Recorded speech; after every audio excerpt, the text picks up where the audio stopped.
আসসালামু আলাইকুম শ্রোতামণ্ডলী। আদা, রসুন এবং পেঁয়াজ এই তিনটি আইটেমের একটি সুন্দর ব্যবসা আছে খেটে খাওয়া মানুষদের জন্য, যারা বেশি পুঁজি নাই, 10 থেকে 12 হাজার টাকার মতন মূলধন দরকার হয়।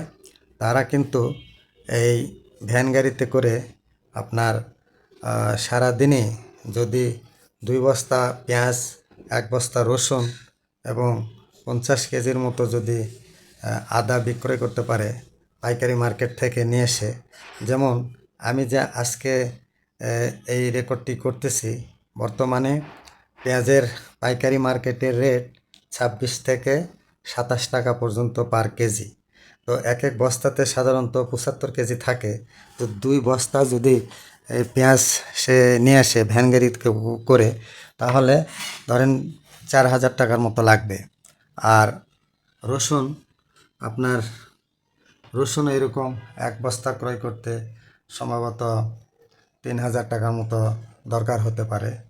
এবং আদা, এই তিনটি আইটেমে কিন্তু মোটামুটি ভালো প্রফিট হবে। 2 বস্তা পেঁয়াজের উপর তার প্রফিট আসবে অন্তত পক্ষে 800 টাকা। এবং রসুনে 40 কেজি রসুন যদি বিক্রয় করতে পারে বা 50 কেজি রসুন, তাহলে সেখানে তার প্রফিট আসবে মিনিমাম 500 টাকা, অর্থাৎ প্রতি কেজি রসুনে 10 টাকার মতন প্রফিট আসবে। এছাড়া আদা যদি বিক্রয় করতে পারে 40 থেকে 50 কেজি, তাহলে কিন্তু তার প্রফিট আসবে কমপক্ষে 500-600 টাকা।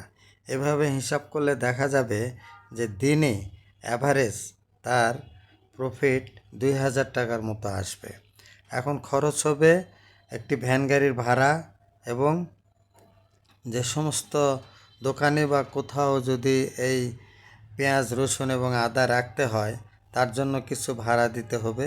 এভাবে হয়তো, এবং তার নিজস্ব খরচ, এইভাবে হয়তো তার যদি 300-400 টাকা খরচ হয়, তারপরেও কিন্তু গড়ে 1500-1600 টাকার মতো থাকবে। অর্থাৎ প্রতি মাসে 45,000 টাকার মতো সে প্রফিট করতে পারবে। এখন শ্রোতামণ্ডলী, এই জিনিসগুলি আপনার পাইকারি মার্কেট থেকে ক্রয় করতে হয় এবং খুচরা বিক্রয় করতে হয়। বিশেষ করে দৈনন্দিন যে বাজার, এই বাজারে অথবা যেখানে লোক সমাগম বেশি থাকে, সেখানেও এগুলি বিক্রয় হবে। এছাড়া অফিস ছুটির সময়ও সেই সমস্ত স্থানেও এগুলি বিক্রয় করা যাবে।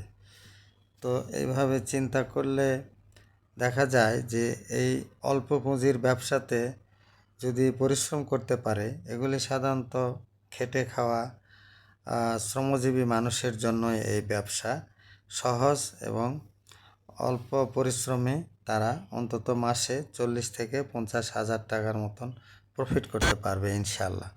তো শ্রোতামণ্ডলী, আজকে পর্যন্তই। সবাই ভালো থাকেন। যদি আমার এই পরামর্শ সকলের ভালো লাগে, তবে আপনারা আমার চ্যানেলটি সাবস্ক্রাইব করে রাখবেন। ফিউচারে আমি ইনশাআল্লাহ আরও কিছু ব্যবসায়িক আইডিয়া আপনাদেরকে দিতে পারবো, যা অল্প পুঁজিতেই বেশ ভালো প্রফিট করা যায়। ধন্যবাদ শ্রোতামণ্ডলী, সকলে ভালো থাকেন, সুস্থ থাকেন। ফি আমানিল্লাহ।